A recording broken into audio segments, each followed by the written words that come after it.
별일 없는 하루가 무의미하게 느껴지나요? 그래서 우리는 사는 이유를 찾아보려 합니다. 어쩌면 바로 지금이 아주 사소하지만 행복한 순간일지도 모르니까요. 오늘 우리가 죽지 말아야 할 사소한 이유. 오죽사 비상사태 뭐예요? 바꾸기로 한 거예요? 지금 뭐 하시는 거예요? 아니 돌발 행동 이런 돌발 행동 난 불편합니다. 개인적으로 인트로 어떤 그 원주인으로서 나 이런 돌발 행동 너무 불편해요. 아니 네. 한번 붙여본 거예요. 붙여본 거예요? 네. 이제 잘 붙나? 네 저희가 했던 게 네. 이제 이 오프닝 멘트에 대한 또 각자의 그런 백일장 같이 그걸 받았잖아요. 맞아요. 이게 또 궁금하시다면은 이제 우리가 아마 2주 뒤에 업로드가 될 거예요. 그쵸. 그게 더 뒤군요? 네네. 그래서 그래가지고, 여러분이 좀 깜짝 놀라셨을 수도 있는데 네. 좀 이 새로운 걸 들어보고 뭔가 신선한데? 여태까지 했던 것보다 뭔가 좋은데? 라는 느낌을 받을 수도 있어서 제가 기습적으로 한번 맛보기로 이런 돌발 해봤습니다. 행동. 네. 군님이 이런 상황을 만약에 들었다면 이 단어를 다시 한번 썼을 것 같아요. 비상사태. 지금 아주 비상사태다. 그럼 원래 걸로 한번 다시 읽어볼까요? 아닙니다. 혹시 모르니까. 너무 좋았어요. 네. 오늘 한번 새롭게 시작을 해봤다. 왜 네. 이렇게 새로운 걸 해봤냐면 저희가 오늘은 또 특별한 특집이잖아요. 네, 맞아요. 저희가 부산에 왔습니다. 여러분. 왜죠? 가을의 시작은 뭐다? 부국제다. 네. 맥스가 매년 따르고 있는 네. 그 어떤 자연 법칙과도 같은 그치. 그걸 따라서 그치. 절기 중 하나라고 볼 수 있을 것 같아요. 네. 가을의 시작을 저희가 공식적으로 선포하기 그치. 위해서 부국제 지금 와 있는 상황입니다. 우리가 어떤 언론의 역할도 같이 하고 있잖아요, 요즘에. 어떤 언론? 그래서 우리를 통해서 또 세상을 보시는 분도 이제 계시다고 하니까 저희가 정확하게 이제 가을임을 알리기 위해서? 정확하게 이제 말씀드리겠습니다. 가을이 왔습니다. 드디어 가을이 왔네. 네. 그래서 어쨌든 저희가 부산까지 이제 내려왔고 이제 부산을 오면서 아무래도 좀 멀리 이렇게 출장 오는 거다 보니까 그냥 심심하게 올 수는 없잖아요. 네. 그래서 저희가 유니폼을 맞춰 입고 왔습니다. 같은 옷을 입고 왔는데요. 드디어 맥스와 에디의 어떤 패션 진검승부 그것이 이루어졌다. 그전에 승부를 하는 게 참 웃겨요. 근데 그 전에 이게 스승과 제자가 어떻게 무슨 소리예요? 진짜 어이가 없네. 근데 그 전에 우리가 셋이서 입는 유니폼이잖아요. 그러니까 셋이 항상 모여야 다녀야 돼. 그 옷을 입었을 때. 어떻게든 둘만 남았을 때 조금 이상할 수 있다. 제가 조금 우리가 서울역에서 만났는데 좀 늦게 네. 도착했죠. 근데 맞아요. 두 분이서 스타벅스에 그거 같은 거 입고 앉아 있는 모습이 이상했어. 아니 근데 뭐라고 난 그럴 줄 알았거든. 근데 찍힌 사진을 봤어. 어. 너무나도 어디 훈련 가는 선수들 같아. 근데 종목을 모르겠어. 운동선수는 아닌 것 같은데. 종목 모르겠는데 일단 얘네가 뭔가를 훈련하듯이 하러 간다는 건 알겠어. 일반 그런 바이브가 아니야. 그리고 또 부국제 영화를 보고 나서 카야가 이제 혼자 앉고 저랑 맥스랑 같이 앉아가지고 영화를 끝나고 나서 미리 나와서 기다리고 있는데 사람들이 우리 둘이 보는 눈빛이 약간 좀 불편하더라고요. 뭐 아무렇지도 않았는데. 네. 어쨌든 둘의 어떤 패션 대결에 대해서는 저희가 추후에 또 업로드를 할 예정이니까요. 그때 한번 여러분의 평가를 또 객관적으로 한번 받아보도록 하겠습니다. 업로드가 어디에 돼요? 뭐가 되는 거예요? 뭐가 우리랑 자꾸 아까부터 상이 안 되는 돌발 행동을 지금 계속 하시는데 다 준비가 되어 있습니다. 네. 네, 패션 대결을 또 하루 만에 할 수는 없기 때문에 네. 여러 이제 데이터를 저희가 쌓아가지고 좋네요. 그럼 불리할 텐데. 왜요? 에디 불리하지 않아요? 왜요? 뭐 하루는 어쩌다가 잘 나올 수 있어도 이게 저는 이렇게 생각해요. 이제 슬슬 어떤 청출어람의 시기가 도달하고 있는 그럼 것 인정은 같아요. 한 거네요. 그 관계를. 그렇지. 우리가 근데 이렇게 생각해요. 저는 오늘 우리가 영화 뒤에다가 소개하겠지만 우리가 본 영화도 그런 어떤 청출어람을 표현했다고 저는 생각을 하거든요. 마거리테 정리를 우리 보고 왔잖아요. 그렇기 때문에 이제 대세는 이제 약자들이 부상해서 다시 그 강자가 되는 그 이제 시기, 그러니까 시대가 바뀌고 있는 상황이다. 미리 말씀드리면 제가 뭐가 있는 게 아니라 그냥 비교적 상대적으로. 나는 그런 말 할 때마다 드는 생각이 뭐 돼요? 근데 이제 아무것도 아닌데 에디보다 조금 돼요. 네, 그만 이제 싸우시고요. 네. 그래서 저희가 사실은 어제부터 내려와 있었잖아요. 맞아요. 이틀 동안 이제 부산을 왔다 갔다 했는데 전체적으로 좀 인상이 어땠어요? 2023년 가을 부산은 어땠다? 어떠셨어요? 인상이 없으신가요? 어떠셨어요? 왜냐면 이제 매년 어떤 가을에 부국제로 그치. 오시던 그치. 분이 계시잖아요. 근데 그쵸. 저 이번에는 거의 매년 오고 있는데 부산 지리는 좀 익숙하거든요. 거짓말하지 마요. 저희가 믿고 부국제가- 따라갔다가 길을 잃은 게 한두 번이 아니에요. 부국제가 왜 이렇게 낯설어졌는지 모르겠어요. 사람도 많아졌고. 아니 매년 온다면서 위쪽이 맞대면서 길을 저희가 몇 번이나 이렇게 돌아갔는지. 새로운 마음으로 와서 그런가 보다. 새로운 마음으로 좋네요. 네. 애진이 어땠어요 부산? 오랜만에 왔잖아요. 저는 부산을 언제 왔지? 한 10년 막 이렇게 된 것 같아.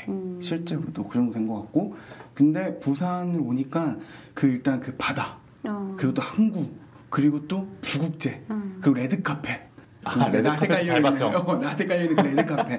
나는 그래서 부산의 어떤 이미지가 많이 바뀌었어요. 옛날에는 좀 막 관광지 태종대 막 보부동 맞나요? 뭐 보수동, 보수동. 뭐 책방골목 이런 데를 좀 돌아다니는 어떤 관광지 느낌이었다면 이번에는 좀 나한테 어떤 일하러 왔다 이거네. 네, 거의. 네. 좋습니다. 저도 꽤 오랜만에 부산 다시 왔는데 확실히 어떤 그냥 놀러 가야지 이게 아니라 목적을 갖고 와서 그런지 좀 느낌이 달랐어요. 뭐랄까 내려오는 길에서부터 그치. 약간 일하러 가는 느낌이 살짝 있어. 저희 내려오는 길에 또 뭔가를 쓰면서 내려왔죠. 일하러 가는 네. 느낌이 있었고 여기 와서도 네. 저희가 또 빡빡하게 맞아. 나를 빈틈없이 또 시간표를 짰잖아요. 그쵸. 그게 이제 대부분 한 80% 정도는 이루어진 것 같아서 제이로서 굉장히 좀 뿌듯하고 그리고 뭔가 이렇게 일하러 온 부산도 뭔가 나쁘진 않았다. 꼭 우리가 엄청 어디를 많이 돌아다니고 이러진 않아도 그냥 그 자체로 좀 매력 있는 도시인 것 같다. 근데 저는 정말 조금 내가 감상이 좀 다른데 저는 일하러 갔다는 생각을 단 한 번도 한 적이 없거든요. 그럼 이거 취미로 하시는 거예요? 그게 아니라 아, 우리가 그래서 같이. 그 100일장도 참여 안 하신 거예요? 무슨 그냥 소리예요? 재미로만 저희가 이렇게 지나가는 그런 건가요? 아니 편지도 그렇게 대충. 아니 무슨 소리예요? 이거 궁금하시다면 저희 또 곧 올라가는 방송을 또 기대해 주시면 감사하겠고요. 그거보다 우리 국제 보러 온 거잖아요. 그렇죠. 그리고 또 우리의 어떤 그 관계를 또 돈독하게 하기 위해서 온 거잖아요. 그래서 저는 너무 재밌게 1분 1초가 항상 재밌었다. 네, 그렇게 지금 지내고 있습니다. 네, 알겠습니다. 네, 좋네요. 좋네요. 숙소 어때요? 저희가 내 스타일이에요. 사실은 엄청 숙소를 오래전에 예약하고 왔잖아요. 맞아요. 그래서 이거를 이렇게 오래전에 한 이유도 저는 항상 여행 갈 때 숙소를 가장 먼저 하거든요. 진짜 나는 상상이 안 돼. 나는 거의 임박해서 하거든요. 우리 몇 달 전에 했죠? 저희 두세 달 전에 한 것 같아요. 이미. 그러니까 부산 오는데 뭐 유럽 가는 전? 것도 아니고. 근데 뭔가 저는 이렇게 숙소가 안 잡혀 있으면 마음에 안 들어요. 그래서 찾다가 이 적당한 가격대에 어떤 감성적인 또 숙소를 그치. 저희가 딱 찾았는데 너무 마음에 들어요. 이게 그 감성이 유럽 감성이잖아요. 약간 진짜 그 디테일하게 유럽 감성이에요. 막 스위치라던가 이런 것도. 그래서 저는 약간 진짜 고향에 온 듯이 되게 편안한. 안산 출신. 고향에 온 듯이. 네. 네. 아무튼 그래서 숙소도 너무 마음에 들고 네. 추천은 드리고 싶어요. 이거 뭐 밝혀도 상관없잖아요. 이름이 뭐예요? 네, 이파드 포티에라는 그런 숙소인데 해운대 장산역 이제 근처쯤에 있거든요. 그래서 곧 부산 또 오시려는 분들이 있으면 여기 숙소 한번 와보시면 좋을 것 같아요. 가격도 생각보다는 합리적이었거든요. 제가 맞아, 느끼기에는. 맞아. 네, 추천드립니다. 실제로 이번에 숙소를 못 구해서 부산에 못 내려온 지인들이 좀 계세요. 네. 그래서 제2의 어떤 그 장점을 다시 한번 또 우리가 득을 보고 있다. 인정하시나요? 네. 그럼요. 그렇죠, 당연하죠. 제2의 네. 어떤 피에 대한 뭐요? 우월감 뭐 이런 얘기를 지금 하려고 하는 것 같은데 나는 그건 잘 모르겠다. 우리가 임박해서 막 구하려고 했어 봐. 우리 네. 진짜 어디 저기 있는 어디 컨테이너 박스 안에 들어가 있을지도 몰라. 근데 피가 여기서 또 피해 장점을 얘기하자면 또 기가 막히게 근데 어떤 그 숙소들을 구한다. 피들은 임박해서도. 공감 안 하세요? 전 그보다 피해 장점이라고 하면 그냥 본인이 안 했으니까 네. 그냥 어떤 숙소든 그냥 잘 감내하려고 한다 정도인 것 같아요. 그냥 최악의 상황에서도 어떻게든 좋은 점을 찾아야 된다. 그거겠네요 정리하면. 그러네요. 네. 좋네요. 그러면은 마지막으로 저희가 와서 가장 먼저 먹은 음식이 뭐죠? 우리 그러니까 부산에 오면은 뭘 먹어줘야 되냐. 대개는 막 그런 걸 생각하죠. 뭐 회라든지, 그치. 뭐 그리고 밀면, 그치. 뭐 족발. 그치, 족발 그리고 뭐 돼지국밥. 돼지국밥. 하지만 우리는 아니었다. 우리는 또 돈가스 러버가 존재하기 때문에 아우 오자마자 첫 끼로 돈가스를 먹었다. 돈가스를 먹었는데 우리가 또 제2의 또 덕분에 그걸 먹을 수 있었어. 몇 시간이 우리가 걸렸죠? 먹은 건 7시 반이었나요? 네. 근데 제가 이 톤쇼라는 돈가스 맛집이 있다고 해가지고 캐치 테이블로 미리 이제 요즘은 원격 줄서기를 할 수가 있잖아요. 그치. 그래서 이거 도대체 언제 해야 될까? 왜냐 우리는 오후에서 저녁 넘어갈 때쯤에 밥을 먹게 될 텐데 너무 일찍 하면 너무 순서가 빨리 그치. 올까봐 내심 걱정을 했어요. 그래서 맞아. 오픈을 10시에 하길래 10시 24분쯤에 제가 줄서기 신청을 했는데 너. 274팀의 웨이팅이 걸려 있었다. 그러니까 난 사실 이게 금방 빠지는 숫자인 줄 알았어 솔직히. 나도. 근데 찐으로 저희가 오후 7시 좀 넘어서 들어갔나요? 와. 9시간 기다렸죠? 네. 아, 뭐 기다린 건 아니지만. 대단해 대단해. 그래서 어. 그 시간을 버텼다는 게 전 진짜 약간 대견했고 근데 우리 그 시간 동안 9시간 동안 가만히 있던 시간은 진짜 많은 걸 했어. 제 생각에 한 15분 내외예요. 너무 알차게 놀았고 저희가 꿀팁을 얻었잖아요. 톤쇼에 웨이팅을 만약에 걸어놓고 기다리시는 분들이 있으면 그 옆에 있는 코인 노래방이 있으니까 라큐 코인 노래방 USB 챙기세요. 코인 노래방에 가가지고 이렇게 놀고 계시면 시간이 빨리 간다. 그리고 그 근처에 네컷 사진 찍는데 굉장히 많기 때문에 거기서 사진 좀 찍고 놀다 보면 웨이팅 금방 간다. 금방 간다. 네, 꿀팁을 전수해드립니다. 그 지난번에 고성 갔을 때도 느꼈던 건데 막 예약을 안 하고 오신 분들은 여기 그쵸. 와가지고 오늘 장사 끝났네 이러면서 맞아, 돌아가시는 맞아. 분들이 많았잖아요. 맞아요. 그래서 우리가 와 너무 제2의 또 덕을 또 너무 봤어요. 톤쇼 괜찮았나요? 저는 돈가스가 낼 수 있는 최상의 맛을 냈다라고 생각을 합니다. 근데 극찬이네요. 전 진짜 극찬이고 정말 실제로도 맛있게 먹었고 근데 또 객관적인 평가를 위해 두 분이 또 얘기를 해주세요. 저는 물론 객관적으로 맛있어요. 아주 맛있는 돈가스인데 근데 이걸 그럼 거기서밖에 못 먹느냐 하면 그건 아닌 것 같아요. 서울에서도 어떤 비슷한 수준의 맛을 경험을 할 수는 있는 것 같다. 그래서 저는 막 제가 먹었던 것 중에 베스트입니다라기보다는 그냥 부산 와서 돈가스가 생각날 때 가장 맛있게 먹고 싶다면 갈 만한 집이다. 9시간 기다려. 9시간 웨이팅해서. 물론 갑자기 생각나서 물론 9시간이에요. 일행 중에 제의가 있어서 캐치 테이블로 원격 줄서기를 10시 반쯤엔 해주셔야 된다. 그치, 저녁으로 그치, 먹을 거라면. 그치. 맥스가 또 어떤 평을 할지가 좀 궁금하긴 하네요. 전문가시잖아요. 네, 돈가스계에. 뭐 제가 돈가스를 만들 줄도 모르고 하는데 왜 전문가가 된지 모르겠어요. 네. 근데 저는 저희가 합정에 있잖아요. 네. 네. 그래서 이번에도 그걸 정말 뼈저리게 느꼈어요. 우리가 너무나 큰 어드밴티지를 네. 누리고 살고 있구나. 돈세권에 살고 있다? 그치. 어. 일시지. 프리미엄 돈세권. 저는 최강금 돈가스가 제일 맛있거든요. 합정에 있죠. 근데 최강금 돈가스는 줄을 안 서고 먹을 때도 있단 말이에요. 음. 근데 그 최강금보다 덜 맛있는 톤쇼를 9시간 기다린다? 전 덜 맛있는. 그리고 톤쇼는 그러니까 맛은 맛있었는데 최강금이랑 비교되는 건 네. 서비스인 것 같아요. 그러니까 최강금은 딱 서버분들이 명확하게 구분되어 있거든요. 네. 그 요리하시는 분들이. 근데 톤쇼는 요리하시는 분들이 짬을 내서 서빙을 하시고 이제 치워주시고 하다 보니까 그 서비스에서 조금 차이가 났다. 그것도 중요한 요소긴 하죠. 음식 그래요? 전할 때. 나는 그냥 음식의 본질은 맛이다. 이거 약간 좋은 사윗감 그 컨셉 하는 거 아니야? 진짜 무슨 소리예요? 아니 뭘 해도 다 좋다 그러네. 뭘 해도. 그러니까 돈가스가 낼 수 있는 최상의 맛을 최강금도 구현했지만 톤쇼도 똑같이 구현을 했다. 아 맛있어요. 진짜 맛있어요. 없다고 하지 않았어요. 그래요. 알겠습니다. 네. 그래서 저희가 그동안 얘기했던 각종 컨셉을 다 지킬 수 있었던 그런 여행이었던 것 같아요. 네. 그럼 이제 진짜 목적 내려온 진짜 목적인 부국지에 대해서 얘기를 좀 이어가 볼까요? 인조소 내려온 진짜 목적은 팥빙수였는데요. 저도요. 아니 죄송해요. 난 그래서 나 이제 팥빙수 얘기하려나 했는데 아니 맥스가 진짜 그 노포 팥빙수 집을 5년 전에 가보고 우리한테 추천해 주잖아요. 어떻게 된 거예요? 나 그 얘기하려다가 돈가스 얘기하고 나도 모르게 넘겨버렸어.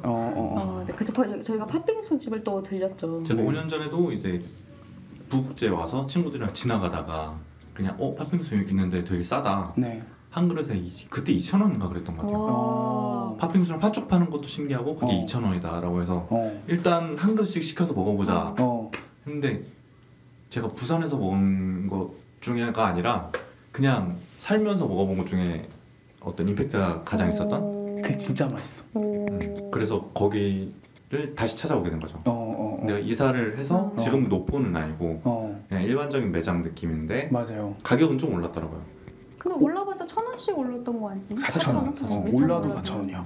근데 양이 그래서 우리가 4,000원인 줄 알고 4,000원이라서 1인분 작을 줄 알고. 작을 줄 알고 3개 시켰는데 양이 진짜 많았잖아요. 그렇죠. 요즘 4,000원짜리가 어디 있어요? 그렇죠. 우리 아티자에서 거의 2만 원짜리 먹었었는데. 진짜. 그러니까. 근데 이름이 뭐예요? 해운대 옛날 팥빙수.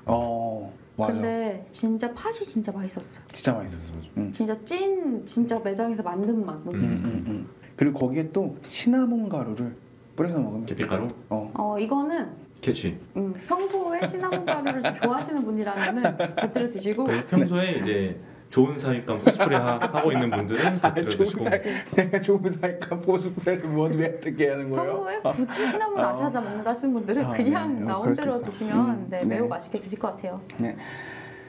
그리고 이거를 먹고 이제 돌아가는 차 안에서 택배 기사님이래.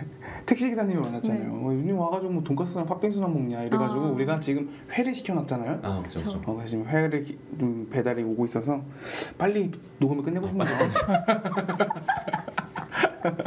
근데 좀 이게 꿀팁이 될 것 같은 게 보통 부산 오면서 팥빙수 먹으러 오시는 분 거의 없을 것 같거든요. 그치. 근데 꼭 한 번 드셔보셨으면 좋겠어요. 맞아요. 그리고 겨울에는 팥죽도 팔기 때문에 그거 한 그릇 드시면 되게 좋을 것 같거든요. 그렇습니다. 또 진짜 맛있었어요. 진짜 맛있었어요. 네, 부국제 얘기해요? 넘어가 볼까요? 진짜 얘기로. 부국제란 부산국제영화제는 1996년 제1회를 시작으로 2022년 제27회를 맞이한 대한민국 최대의 비경쟁 영화제이다. 약칭은 비프. 현재는 대한민국을 넘어 아시아를 대표하는 영화제 중 하나로 자리 잡았다. 갑자기 AI처럼 갑자기 대답해 주시네요. 그러니까 부국제를 근데 언제부터 왔었어요? 저한 7, 8년 됐나? 왜요? 가을을 맞이하려면 시네필 컨셉을 또 잡으신 거. 시네필 코스프레. 코스프레도 잡으신 거라서. 근데 다양한 국제 영화제들이 있잖아요. 저는 개인적으로 전주 국제 영화제는 한번 가봤거든요.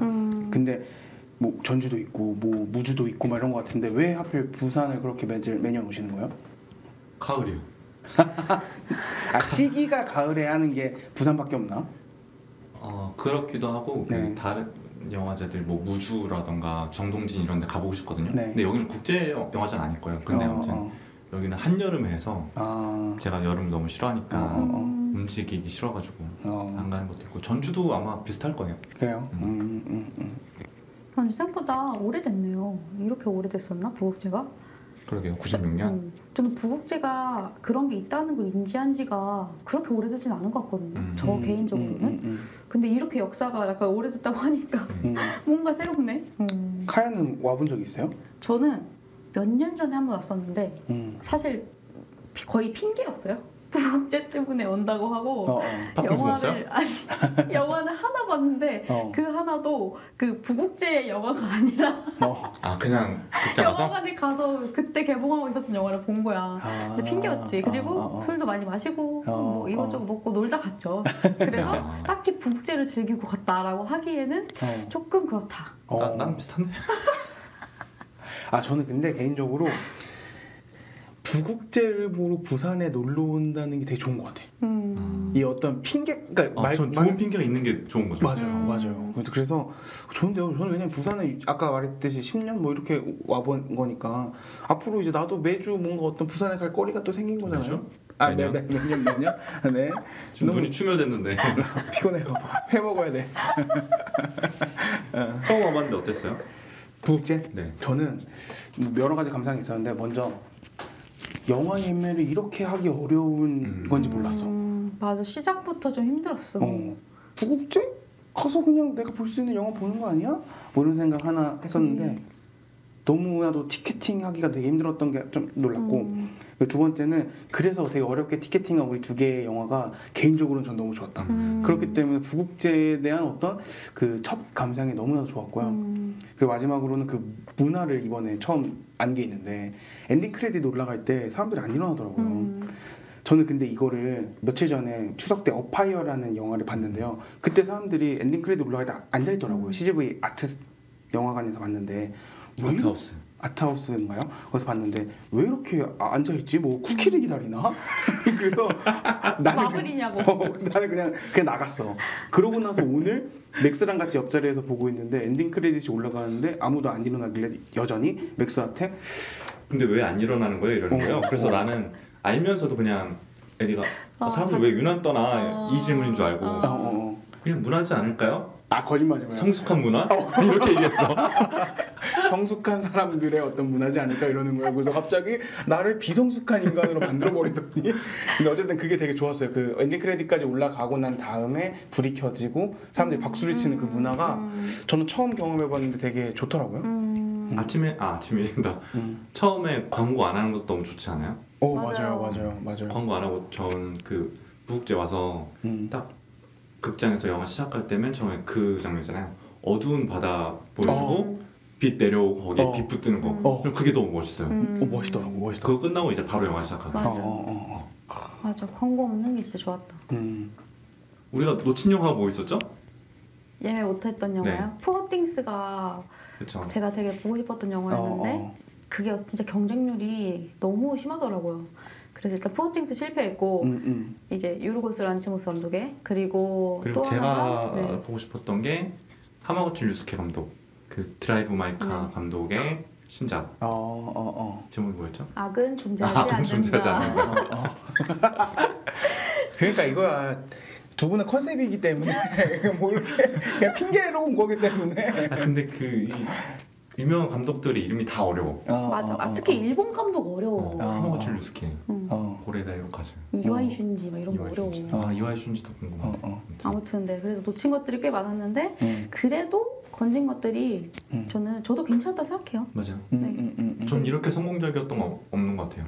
진짜 뭉쳐서? 그러니까 부국제에 올라온 영화들이 어떻게 보면 검증되지 않은 영화들이잖아요. 그러니까 검증되지 않았다는 게 그냥 우리나라 사람들의 취향에 맞지 않는 영화일 수 있는데 우리가 두 개를 골랐고 그 중에 하나는 이제 마거리트의 정리라는 영화인데 뭔지 모르고 그냥 일단 시간 돼서 골랐던 거죠. 그치. 근데 전 이 두 영화가 다 너무 좋았어요. 하나는 더 킬러라는 영화였고요.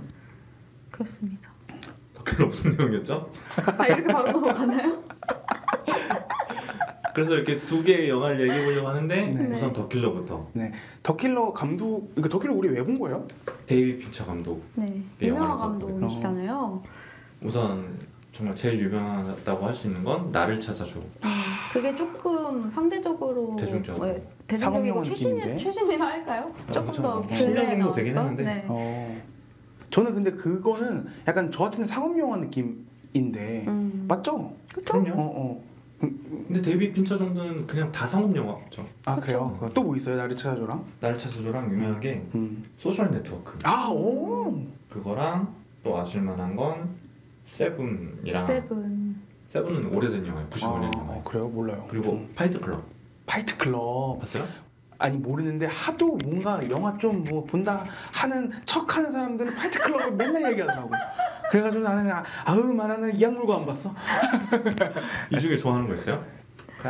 저는 그 중에 제일 재밌게 몰입해서 봤던 건 세븐. 세븐. 그거는 되게 옛날 영화잖아요. 맞아요. 근데 지금 봐도 재밌어요. 그래요? 그리고 제가 워낙에 그런 범죄 이런 스릴러 영화를 좋아하기 때문에 그래서 그 중에 진짜 재밌게 봤던 영화고 파이트 클럽도 저는 인상 깊은 영화긴 해요. 그거 약간 반전이 있잖아요. 그렇죠. 그래서 파이트 클럽 생각하면 저는 메멘토도 생각나고. 비슷해. 그래서 되게 독특하게 기억에 남는 영화긴 해요. 약간 플롯 전개가 되게 흥미로운 감독님이라고 해야 되나? 제가 여태까지 본 영화들로만 봤을 때는 나를 찾아줘도 그렇잖아요. 그쵸. 어떻게 전개될지 모르는 그런 게 있어서 이번 영화도 도대체 무슨 영화가 어떻게 전개될지 약간 그거에 초점을 맞춰서 이제 볼 준비를 했던 것 같아요. 저는 나를 찾아줘는 재밌었고 나머지는 사실 그렇게 제 취향은 아니에요. 화이트 클럽은 저 좀 뒤늦게 봤는데 사람들 왜 이렇게 유난 떠나? 나 뭐야 나 맥스가 당연히 좋다고 할 줄 알고 이렇게 앞에서 화이트 클럽은 좀 유난히 그러는 게 있는 거예요. 그래요. 그래서 더 킬러라는 영화는 그 마이크 패스벤더가 주연이거든요. 네, 이분이 유명한 킬러인데 한번 실수를 하죠. 맞아요. 원래는 실수를 한 번도 안 했던. 네. 그래서 성공률 100%라고 본인이 엄청 떠드는데 중요한 작전에서 실수를 해서 이제 그 클라이언트가 이 주인공의 여자친구가 있는 집을 찾아가서 약간 보복을 한 거죠. 맞아요. 그래서 이 보복에 대한 다시 보복을 해요. 그치. 그래서 이 보복이 어떻게 전개되는가를 보여주는 맞아요. 영화였죠. 네. 어땠어요? 저는 초반에 살인 정보를 그려봤잖아요. 그래서 비어있는 위워크에 그쵸, 들어가가지고 그 사람을 막 일주일 동안 기다리는 그 장면이 재밌었어요. 막 중얼중얼 거리잖아요. 막 기억나는 거 없어요? 그분의 어떤 그 중얼거리는 대사들? 저는 그게 너무 무의미한 대사들처럼 느껴져서 그래요. 뭐 감정을 배제하라. 뭐 계획대로 실행해라. 뭐 이런 거라든지. 뭐 보수가 따르지 않는 살인은 하지 말아라. 그래서 그거를 매 살인 때마다 중얼중얼거리잖아요. 아무도 믿지 마라. 막 이런 얘기도 막 하고. 근데 저는 그게 계속 한 15분, 20분 동안 그게 이어졌던 것 같은데 초반에 그게 본인의 철학을 계속 얘기하는데 불필요하다고 느꼈어요. 근데 불필요하다고 느끼다가 나중에 든 생각은 그냥 이 사람이 어떤 권태나 이런 걸 표현하기 위한 수단이었지 않나 라는 생각을 했어요. 그 어쨌든 저는 그 앞에 그 중얼중얼거리면서 막 요가도 하고 총기 수입도 하고 총기 수입이 뭔지 아세요? 총기 어떤 거요? 수입. 아니요. 총기를 닦는 거를 또 이렇게 또 있어 보이는 용어로 총기 수입이라고 표현했던. 약간 그거 같은 거네요. 어떤 우리 거요? 저번에 하나 또 그런 용어 있었잖아요. 진. 그래요, 맞아요. 수입이 아마 제 생각에는 네. 그 수입 영어를 이상하게 한글로 바꿔놓은 그래요? 이라고 생각하거든요. 아무튼 군대에서 수입이라고 한글로 쓰는데 그래서 그것도 하고 막 단백질 1유로에 단백질 10g을 막 이렇게 말도 그런데 강박적으로 하는 행동들이 되게 있어요. 자기 자신을 엄청나게 통제하고 뭔가 통제하면서도 이제 뭐라 그래야 될까요? 저런 행동을 약간 굳이 왜 하지 하는 것들을 되게 많이 반복하는 게 있더라고요. 잠도 안 자고. 그리고 한 번 쓴 물건은 갖다 버리고. 맞아. 매새 물건은 물론 증거를 안 남기려고 하는 거겠지만 뭐 그런 거라든지 되게 앞부분은 뭐랄까 이 사람이 느끼는 그런 어떤 일상의 권태? 그러니까 자기가 지금 하고 있는 일에 대한 권태를 우리도 느끼게 하려는 느낌을 받았어요. 맞아요. 이 삶이 얼마나 권태롭고 반복적이고 되게 의미 없게 느껴지는가를. 근데 막 그렇게 엄청난 킬러처럼 느껴지지 않았어요. 그렇긴 했어. 요가 하는 것도 뭔가 되게 약간 허술하지 않아요? 그래서 이게 뭔가 나름의 어떤 유머인가? 약간 그런 생각도 했어 나는. 뭔가 오히려 일부러 약간의 그런 유머를 주는 건가 감독이. 근데 난 유머 맞는 것 같은 게 뭐 어떤 명언을 하고서 누군가 그랬다 뭐 어쩌고 막 이런 얘기 하잖아요. 난 그게 좀 유머스러웠는데. 아닐 수도 있지만 막 이런 것들이. 그런 것들이. 그치. 근데 실수한 게 되게 어려운 그 미션이 아니었던 것 같거든요. 네. 그쵸. 근데 생각해 보면 그냥 그만큼 이 사람이 지쳐 있었던 게 아닌가라는 생각도 드네요. 그래서 정말 사소한 실수를 하지 않았나. 그래서 호텔에서 고위직인 누군가를 암살하는 의뢰를 받았는데 거기에 있는 여자분을 잘못 맞추게 되잖아요. 그러고 나서 이제 집으로 도망갔는데 그러니까 다른 나라죠. 그러니까 파리에서 그 작전을 실패하고 도미니카 공화국에 있는 자기 집에 갔는데 침입자의 흔적이 있어서 들어가 보니까 본인 여자친구는 이미 공격을 당하고 병원에 실려간 상태였고 그래서 여기서부터 이제 복수가 시작되는 거죠. 맞아요.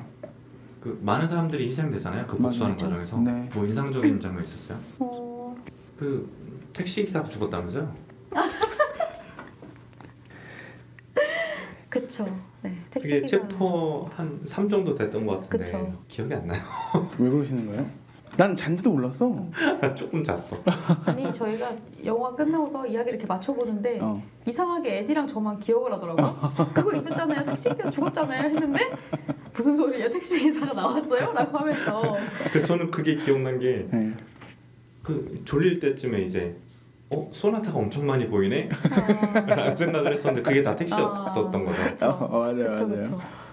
그래서 그 자기 여자친구를 해친 장본인 둘을 태운 택시 기사를 먼저 가장 죽이러 가는 거예요. 태워다 죽은 사람. 네네. 그러니까 이게 그 사람 왜 죽여? 증거를 하나하나 강박이야. 찾아가면서 이제 죽이기 시작하는 건데 가장 먼저 이제 이 단서를 찾은 게 그 택시이니까 그 택시 기사에게 정보를 얻은 다음에 자기의 그 신분이 노출되거나 뭔가 얘가 이렇게 그렇게 되면 안 되니까 이제 바로 다 죽여버리는 거죠. 어떻게 보면 결벽 같은 거네. 그리고 나는 그 뒤에도 계속 이런 것들이 반복되는데 아무도 믿지 마라를 맨날 중얼중얼 거리잖아요. 근데 택시 기사가 그런 얘기를 해요. 자기 진짜 담배 한 대만 차키 안에다 놓고 담배를 피고 금방 돌아올게 이러거든요. 그러니까 그 말을 듣고 아무도 믿지 마라 하고서 이제 그 사람 죽이는 장면들이 나와가지고 이 사람이 역시 강박적으로 뭔가를 처리하고 있구나 라는 생각이 좀 들긴 했어요. 네, 여러 가지 죽이는 이제 대상들이 나온다고 했잖아요. 좀 인상 깊었던 거는 틸다 스윈튼이 이제 중간에 또 그 한 대상으로 나오게 되는데 맞아. 존재감이 너무 진짜 크더라고요. 그렇더라고요. 나오자마자 진짜 시선이 그 사람한테밖에 안 가. 어떻게 그럴 수 있지? 근데 저는 그 대사 엄청 인상적이었어요. 뭐야? 면봉 같은 녀석. 진짜 면봉 같더라. 아니, 머리부터. 그러니까 이게 어떤 다른 사람이 틸다 스윈튼을 묘사하길 그렇게 한 거잖아요. 면봉 같은 여자가 왔다 갔다고. 난 도대체 면봉 같은 여자가 뭘까? 되게 궁금했거든. 근데 보니까 알겠어. 맞아. 택시 기사가 그렇게 표현을 했는데 면봉 같은 여자였어. 머리가 맥스랑 비슷하더라고요. 아, 그러네. 저기서 조금 더 약간 기묘. 금발 느낌으로 가면은 딱 그 느낌인데 되게 인상 깊었고 사실 그 틸다 스윈튼과의 그 챕터에서는 큰 장소 이동도 없고 딱 식당에서 벌어지는 딱 그 일이었는데 그거 하나에 그 둘 사이에 흐르는 대화랑 그거만으로 긴장감이 되게 컸던 것 같고 그냥 둘의 그런 대사를 주고받는 그게 너무 좋았어요. 맞아요. 그 다른 대상들, 몸싸움을 하는 대상도 있었잖아요. 덩치 큰 사람들 긴장감 하나도 없었거든요. 근데 틸다 스윈튼이랑 이렇게 그냥 자리에 앉아서 대화를 나누는데 여기서 뭔가 무슨 일이 일어날 것 같은 그런 긴장감이 계속 있더라고요. 맞아. 틸다 스윈튼 이전에는 틸다 스윈튼까지 가기 위해서 이 사람들을 만나고 어떤 증언을 들었어야 됐잖아요. 틸다 스윈튼이 표현하기로는 나 그냥 사고사로 위장하거나 암살했으면 됐는데 왜 나를 찾아왔냐 뭐 이런 얘기도 하잖아요. 왜 찾아왔을까요? 그냥 바로 죽이지 않고? 그러니까 에디 얘기는 그거예요. 그냥 몰래 죽이면 되는데 왜 식당에 사람들이 있는데 찾아가서 본인 신분을 노출을 하면서 그렇게 대화를 하려고 하느냐 라는 대사를 틸다 스윈튼이 실제로 하고 그리고 막 내가 여기서 비명 지르면 너는 잘 빠져나가겠지만 그래도 너한테 넌 노출된다. 그런데도 왜 왔냐 이런 얘기를 하면서 너도 지금 결국 공허해서 대화 상대가 필요치 않았냐 뭐 이런 얘기를 하더라고요. 근데 공허할까? 왜 공허하지? 그게 그 아파의 권태랑 이어지는 그런 건가? 그것도 그렇고 뭔가 이렇게 그 대상을 계속 죽여나가는 과정이 그 사람이 여태까지 추구했던 일도 아니기도 하고 그리고 뭔가 그렇게 하면서 계속 내가 얻으려는 게 뭔가를 점점 잃어버리는 느낌이 들었어요. 그러니까 그냥 단순히 복수를 하기 위해서 내 여자친구를 해친 사람들을 다 제거하기 위해라는 목적이 되게 컸는데 그냥 그뿐인가? 그러면 죽이고 나면 그게 달성이 되나? 라는 생각을 계속 했던 거 아닐까? 한 번 더 봐야겠어요. 이거는 무조건 배급 되겠죠 우리나라. 그리고 자막도 보니까 황석희 님이 번역을 하셨더라고요. 넷플릭스에서 개봉 앞두고 있기 때문에 분명히 보실 수 있을 거라고 생각을 해요. 네. 그래서 그게 되게 인상 깊었고 약간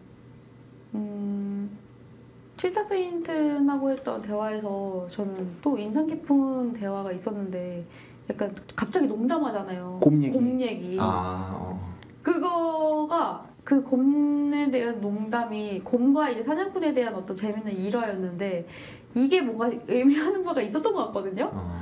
그 얘기를 하고 제가 아까 의문을 던진 그거를 이어서 얘기를 해요. 너도 결국에는 사냥꾼처럼 곰을 죽이는 게 목적이 아니라 다른 게 목적인 것처럼 다른 쾌락. 나를 죽이는 게 아니라 목적이 아니라 나를 만나고 싶은 게 목적이지 않았냐라는 이 얘기를 이어서 하잖아요. 나는 그 부분 이해는 안 됐어. 왜 만나고 싶어 할까 뭐 이런 것. 그러게요. 이건 뭐 어차피 금방 볼 수 있을 것 같으니까. 맞아요. 보시는 분들도 좀 보시면서 이런 거 때문이었을까 하고 좀 여러 방향으로 생각을 해보셨으면 좀 좋겠네요. 근데 막 다이나믹한 영화는 아니고 그냥 계속 서스펜스 이어가는 영화니까 좀 졸릴 수도 있다. 그 이게 택시 나올 때 잘 수 있다. 장르가 스릴러라고 나와가지고 되게 긴박하고 막 되게 그쵸. 빠르고 막 이런 걸로 생각할 수 있는데 약간 좀 의외였던 거는 느리다. 아 그러고 보니까 조디악 감독이 데뷔 핀처네요. 맞아요. 조디악이 이런 느낌이었는데. 아 그래요? 근데 어쩌면 조디악보다도 좀 덜 잔인하기도 하고 뭔가 그렇게 막 두근두근하고 막 이런 건 없어요. 맞아요. 없는데 그 와중에 되게 섬세하게 약간 긴장감을 만들어낸다고 해야 될까? 뭔가 유머도 묘한, 되게 묘한 영화예요. 난 딱 보고 뭔가 묘하다 그래서 생각을 했어. 이게 뭐지? 이거 약간 스릴러라고 해야 되나? 좀 그랬어요. 그럼 마거리트의 정리로 넘어갈까요? 아 일단 그 전에 더 킬러를 여러분들은 평점을 한번 매겨줬으면 좋겠어요. 평점. 5점 만점에. 저는 3.0. 3.0. 네. 카야는? 저는 2.5점 주겠습니다. 에디는? 저는 3.5점. 저는 되게 오랜만에 그 큰 스크린에서 봐서 그런지 되게 재밌었어요. 저는 왠지. 에디는 끝나자마자 저 보면서 따봉 날렸던 것 같은데. 너무 좋았어요. 그리고 그 신세계백화점을 싹 다 막아놨잖아요 우리가. 그렇죠. 그리고 못 내려가는 막 상황이었는데 더 킬러처럼 초간제로만 있었으면 쏘지 않더라도 신분 노출되고 보여주기만 하더라도 우리가 거기를 쉽게 내려갈 수 있었을 텐데라는 근데 과몰입을 했다. 입구에서 우리 누군가한테 잡히지 않았을까요? 그치 이미 끝났지. 그리고 저희가 두 번째 날 아침에 이제 그 푸어띵스를 예매하지 못해서 마거리트의 정리라는 프랑스 영화를 예매했는데 저는 우선 결론부터 말하면 이 영화 너무 좋았거든요. 맞아요. 이거 두 분 어떻게 보셨어요? 우선 이 마거리트의 정리는 마거리트가 박사 논문을 진행하다가 어딘가에서 막혀버려서 그 딱 막힌 순간에 하필 교수님이 좀 쓴 말을 뱉으시죠. 그러니까 발표를 하다가 리카가 허점을 얘기를 하니까 나가버리잖아. 그렇죠. 그러니까 감정과 수학은 별개다. 그렇지. 너는 그러면 안 된다. 잘 기억하고 있네. 저는 인생 영화, 인생 영화 등극을 했습니다. 그래서요? 그래서 마거리트가 좀 방황을 하죠. 그렇죠. 처음으로 방황을 하게 되죠 인생에서. 막 살아 막 갑자기. 그때까지는 수학만 하다가 이제 수학을 안 하고 싶다.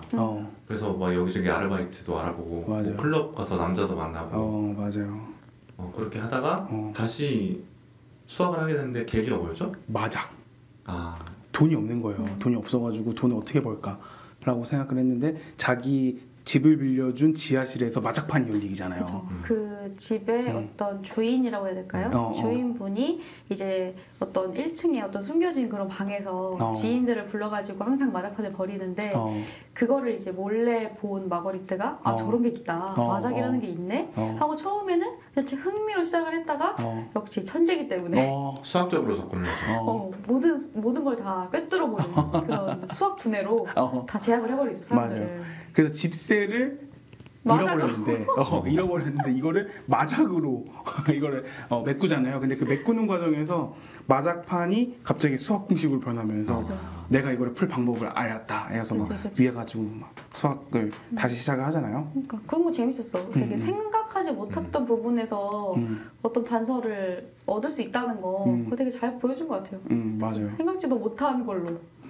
그리고 혼자 힘으로 그 문제를 풀기 어려워서 리카라는 아까 그 시기 질투하던 동료 그 동료랑 같이 또 그 문제를 풀어가게 되죠. 그래서 리카가 그때 너 나한테 왜 갑자기 이런 걸 하고자라고 하냐라고 했더니 마거리트가 너는 성공을 위해서라면 모든 거를 할 애 같다라는 얘기를 하잖아요.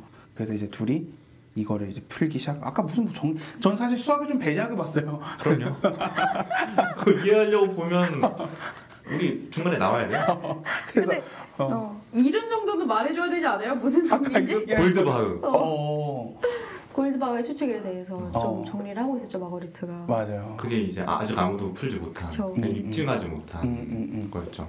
그래서 이걸 입증하고 싶어하는 게 자기를 버렸던 교수님 그리고 이 둘 커플이라고 하는 게 맞아요? 동료?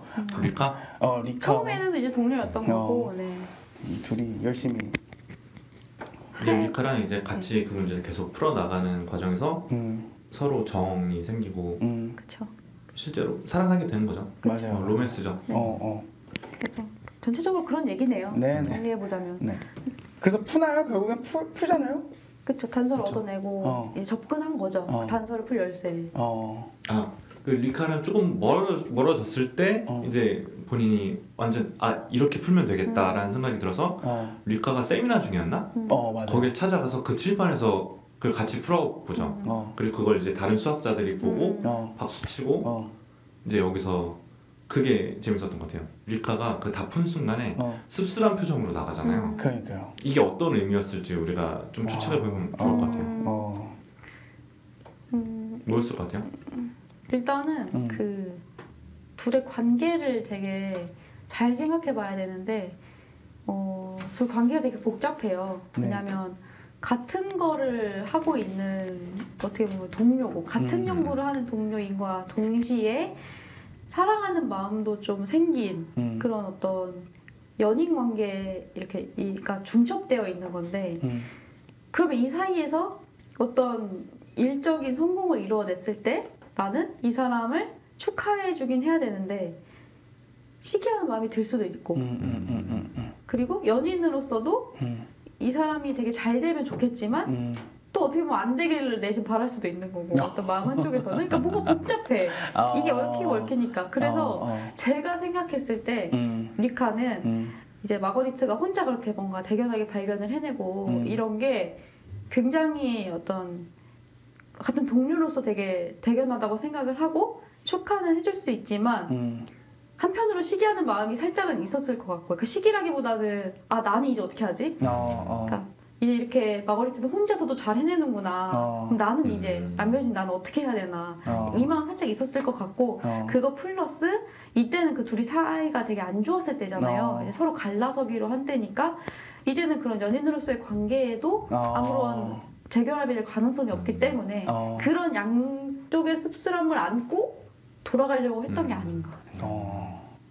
에든요, 에든. 완전 저는 큰 방향은 저도 완전 동의하고 저는 근데 그 F이기 때문에 그 둘이 나눴던 그 어떤 대화의 어떤 문맥이 저는 되게 중요하다고 생각을 한 게 뭐냐면 마거리트는 리카한테 너는 성공을 위해서 모든 걸 한 놈이니까 나랑 같이 해라고 했는데 리카는 실제로 자기가 성공할 수 있는 자기가 준비하던 박사 논문을 희생하고 이 사람을 도와줘요. 근데 이 도와주는 과정에서 마거리트가 뭔가 급하니까 막 상처되는 말을 하는데 그 중에 하나가 나는 지금 급해. 너는 급할 거 없겠지. 너는 지금 네 지도교수랑 같이 뭐 학회에 나가면은 너는 세계적인 수학자가 될 건데 나 아무것도 아니게 되지 않냐라는 얘기를 하잖아요. 근데 그러고 나서 이제 결국에는 역전돼서 마거리트가 세계적인 수학자가 될 기로에 쓴 거잖아요. 그러니까 리카 같은 경우에는 마거리트는 어떤 저런 사고방식을 갖고 있을 텐데 자기가 이제 세계적인 수학자가 되면 나 같은 어떤 수학자는 연인으로든 동료 수학자로든 같이 일하자고는 이제 안 하겠구나라는 어떤 그 씁쓸함을 나눈 대화에서 그런 씁쓸함을 느낀 것 같아요. 그래서 이제 돌아가는 것 같다라는 생각이 드는 거죠. 비슷하거든요, 두 분 이야기랑. 근데 그 상황에서 둘의 관계가 어떤 명확한 그게 없었잖아요. 이게 동료도 아니고 연인도 아니고.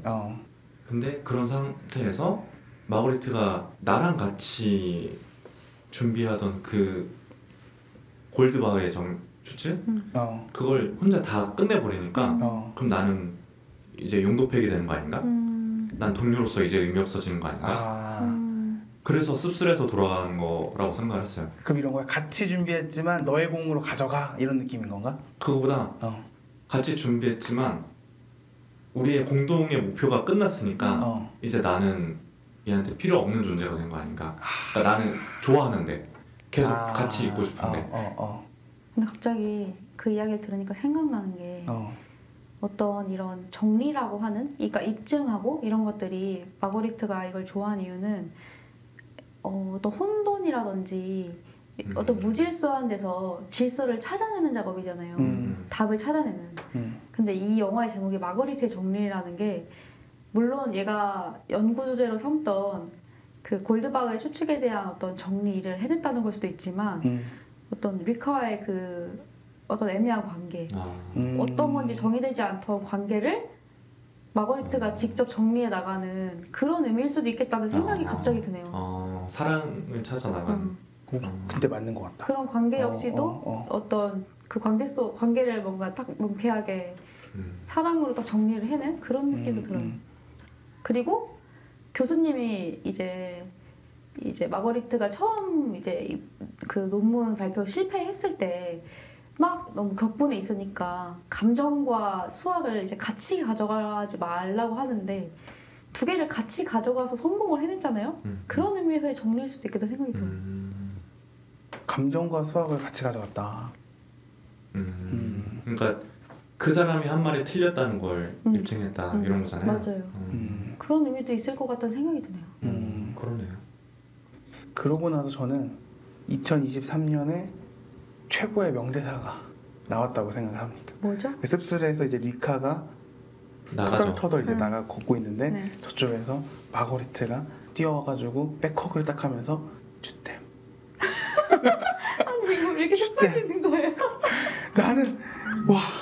나는 이 주댐이라는 이 단어가 그래서 그런지 에디가 이제 우리가 영화 보고 나와서 길을 찾으려고 했나? 에디가 스마트폰을 열었는데 주댐 뜻을 검색했더라.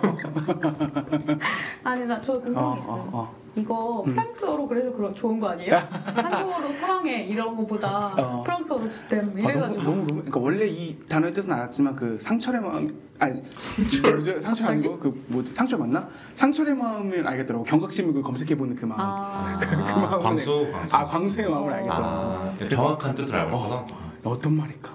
근데 말 그대로 사랑해죠. 그러니까 그렇지만 이게 너무나도 로맨틱하고 와 이 단어가 너무나도 어떤 뭔가 이게 사랑을 이뤄주는 딱 마법의 단어지 않나. 나도 그러면 이제 앞으로 우리 그런 얘기도 했잖아. 고백할 때 어떤 단어를 쓰냐고. 주댐이라고 할 거예요? 주댐. 좀 적떨어지지 않을까요? 진짜 꼴보기 싫을 것 같아. 왜 자꾸 부산 와가지고 나한테 꼴보기 싫다는 얘기를 이렇게 많이 해요? 카야가 얘기했던 게 이 영화의 전체적인 메시지라고 확신이 들었거든요. 근데 그러면서 약간 드는 걱정은 주댐이라고 하고 끝나잖아요. 마거리트는 문제를 푸는 걸 좋아했던 사람인데 문제를 이미 풀어버린 거예요. 그래서 이 둘의 관계가 이 뒤에가 더 남아있을까? 무조건 남아있다고 생각합니다. 거기서 사랑은 위대한 거예요. 그렇죠. 위대하니까? 사랑은 위대하니까? 근데 좀 장난이고 어머니한테 그런 얘기를 하더라고요. 그가 자꾸 생각나. 수학보다 더 생각나. 맞아. 막 이런 얘기를 하잖아요. 그래서 수학도 너무 중요하지만 이제 사랑이 어떤 사랑의 생애. 숙주가 마거리트 안에 사랑이라는 숙주가 마거리트 안에 들어왔다. 아니, 그게 아니라 사람이 사랑의 숙주다. 사람이 숙주라는 거죠. 그러니까 사랑의 숙주가 아니라. 그렇죠. 숙주가 사랑을 이렇게 받았다. 네. 네. 어쨌든 내가 무슨 의미인지 대충 알겠어요. 네, 무슨 네. 말인지 알겠어요. 그건 다음에 얘기해요. 네. 좋아요. 네. 근데 어떻게 보면은 마거리트의 그런 무질서함이나 무한함 이걸 못 견디는 성격 자체도 조금씩 변하고 있지 않나 하는 생각이 들어요. 그러니까 똑같은 거 반복하고 어떤 그런 삶을 살다가 자기가 모르는 미지의 세계로 딱 나갔잖아요. 클럽도 가보고 어쨌든 기숙사 나가가지고 혼자 집구에서 살아보고 이런 어떤 무한한 가능성을 가진 곳에서 사는 것도 견뎌내고 결국에는 극복해 나가는 과정이다라는 그런 걸 약간 깨달은 것 같기도 해서 영화 전반에서 그런 걸 좀 배워나가지 않을까? 저는 프란시스도 많이 생각나더라고요. 맞아요. 약간 성장소사야 둘 다. 그리고 꿈을 찾아가는 건데 이제 우리가 보통 생각하는 꿈은 예체능 쪽이잖아요. 근데 이 마거리트는 그냥 수학이었던 거죠. 그러네. 그래서 많이 생각났었어요. 맞아요. 프란시스도. 근데 저는 그런 생각했어요. 되게 어떻게 이렇게 한 대상을 이렇게까지 좋아할 수 있지? 그러니까 리카 사람을 말하는 게 아니라 수학이라는 그 대상에 대해서 어떻게 이렇게 순수하게 좋아할 수 있는가? 그게 너무 신기했어요. 왜일까요? 어려워서 그런가? 근데 그거는 T1을 또 순수하게 좋아하고 계시는 카야가 그런 대답을 좀 건가? 해줘야 돼요. 이거는 말로 설명할 수 없는데? 사랑이다. 말로 설명할 수 없으니까 사랑이다. 그런가 봐요. 그래서 이건 별점 몇 점 드려요? 저는 4.5점으로 가겠습니다. 4.5점. 네. 다른 4.5점 영화들 뭐 있었어요? 모르겠네요.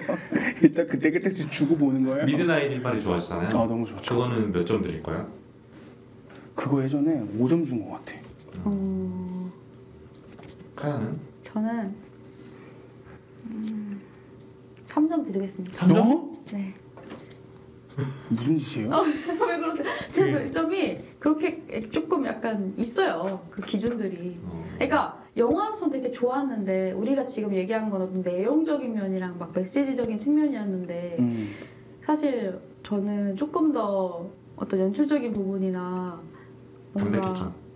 보여지는 거라도나 그런 것도 중요한 요소라고 생각을 하기 때문에 그런 걸 뭔가 전체적으로 감안했을 때 3점 정도인 것 같다. 그러면 그 소위 말하는 작가주의 영화들은 그렇게 큰 점수를 못 받겠네요. 카야한테는. 그렇지만은 않을 수도 있어요. 예를 들면은 좀 어떤 걸 되게 신박하게 뭔가 보여준다던가 뭔가 그러니까 보여지는 거에 있어서 조금 신선함이 있는 영화면은 다를 수 있겠지만 사실 마거리트 정리 같은 경우는 어떤 연출적인 거나 보여지는 거에서 이렇게 되게 그렇죠. 되게 그런 건 사실 없었어요 별로. 아까 더 킬러는 몇 점 줬죠? 2.5점. 같은 점 있었으면 좀 서운할 뻔했네. 몇 점 주실 거예요? 저는 4.5. 좋았죠. 저는 작가주의 영화 좋아해요. 문학병. 나는 근데 연출 얘기 나와가지고 연출이 좋은 영화들이 뭐가 있어요? 나는 근데 영화는 스토리가 다 아니야? 스토리도 물론 중요하죠. 스토리가 중요하지 않다는 건 아닌데. 그러니까 저는 다라고 표현한 거예요. 전부? 스토리가 전부 아니야? 그러니까 어떤 연출이 어떤 느낌이에요, 거예요? 근데 스토리가 전부라면 소설을 읽는 거랑 뭐가 달라요? 소설을 영상화한 거잖아요. 그러니까 영상하는 과정에서 어떤 요소들이 더해졌는가가 연출 아닐까?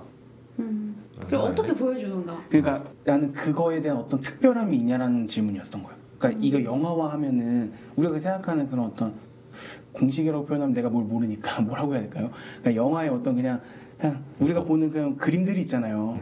근데 여기서 어떤 연출을 더해서 이 영화가 더 특별해지는 경험이 저는 궁금했던 거예요. 어떤 뭐가 있을까?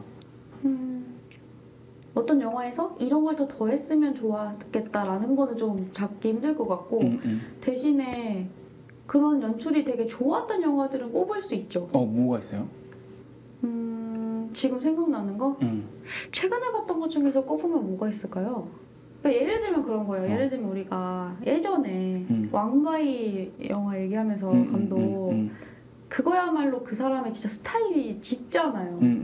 그런 거죠. 그러니까 만약에 중경섬림 같은 것도 다른 감독이 연출했으면 그렇게까지 좋았을까? 하는 생각 많이 하거든요. 그런 거 같아요. 그 만두집이었나요? 어디에서?